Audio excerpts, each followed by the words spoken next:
ඉතින් යාළුවනේ අද මම ඇවිත් තියෙන්නේ ගම්පහ රේල්වේ ස්ටේෂන් එකේ ගාව තියෙන ඈන්ට්ස් ටෙක් හබ් ෂොප් එකට. ඉතින් මම අද ඇවිල්ලා තියෙන්නේ යසිඩෝ වර්ගයේ අලුත්ම headset එකක් අන්බොක්සින් කරන්න. ඉතින් අපි බලමු මේ වීඩියෝ එක ඉස්සරහට මොකද වෙන්නේ කියලා.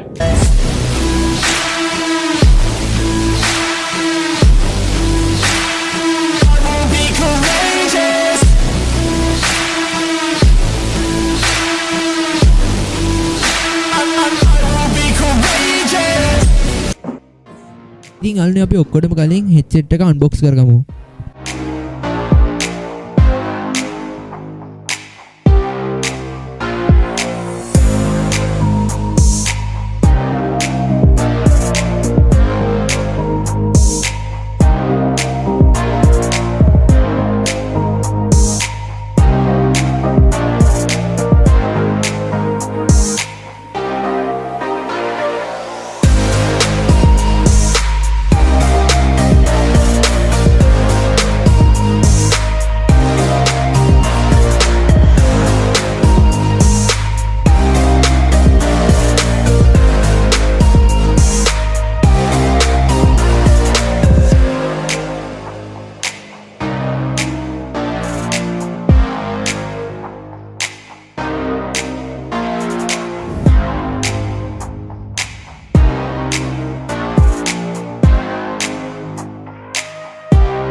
ඉතින් ඒ වගේම තමයි යාළුවනේ අපිට කන්වර්ටර් ජැක් එකක් හම්බෙලා තියෙනවා මේ headset එකත් එක්කම.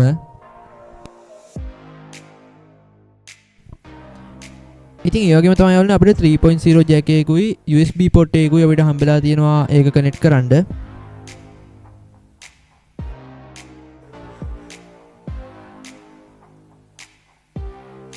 ඉතින් ඒ වගේම තමයි අපිට mic එකක් හම්බෙලා තියෙනවා headset එකට.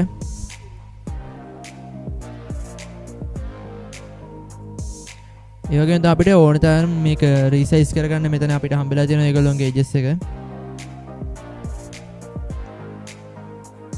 ඒ වගේම තමයි මෙතන අපිට පේන්න තියෙනවා යසිඩෝ කියලා ඒගොල්ලෝගේ බ්‍රෑන්ඩ් එක මෙතන රන් කරලා තියෙනවා.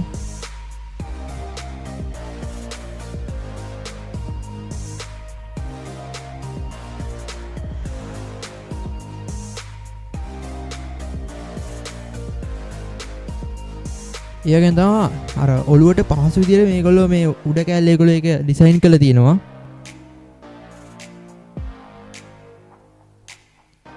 ඒ වගේම තමයි කනට හරි සනීපෙට සොෆ්ට් එකට මේගොල්ලෝ ඒක ඩිසයින් කරලා තියෙනවා ඒ පාවිච්චි කරන පරිභෝගිකයාට පහසුව සඳහා.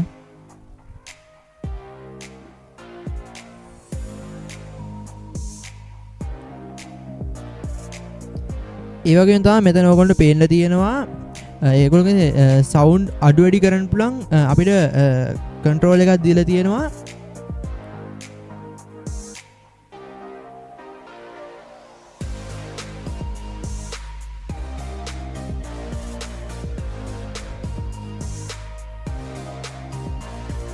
ඒ වගේම තමයි ඒකේ ඉන්ඩිකේටර්ස් ලයිට් එකත් අපිට එතනින් බලා ගන්න පුළුවන්. ඉතින් ඒ වගේම තමයි මේ කේබල් එක මීටර් 1.5ක් විතර දිග කේබල් එකක් කියලා ඒගොල්ලෝ සඳහන් කරලා තියෙනවා. ඉතින් ඒ වගේම තමයි මට මේ headset එක දාගත්තලා ඉඳන්නේ මේක හරිම සනීපෙට කනට වදිනවා වගේම තමයි මේකේ සද්දේ හරිම ක්ලියර් බේස් වදිනවා හොඳට. ඒ තමයි මේකේ මයික් එක හොඳට ක්ලියර්ලි වැඩ කරනවා. ඉතින් මේ වගේ ඔප්ෂන්ස් මේගොල්ලෝගේ හම්බෙලා තියෙනවා. ඉතින් අද මම මේ කියලා දීපු අන්බොක්සින් වීඩියෝ එකේ රිවිව් එක ඔයාලට හොඳට තේරෙන්නේ නැති කියලා මම හිතනවා. ඉතින් මේ වගේ තව අන්බොක්සින් රිවිව්ස් වලට ඕන නම් ඔයා පල්ල chat box එකේ message එක දාලා තියන්න ඔයාලට කොයි වගේ රිවිව් එකක්ද ආයේ ඕනේ කියලා. ඉතින් අපි ඊළඟ වීඩියෝ එකෙන් හම්බෙමු.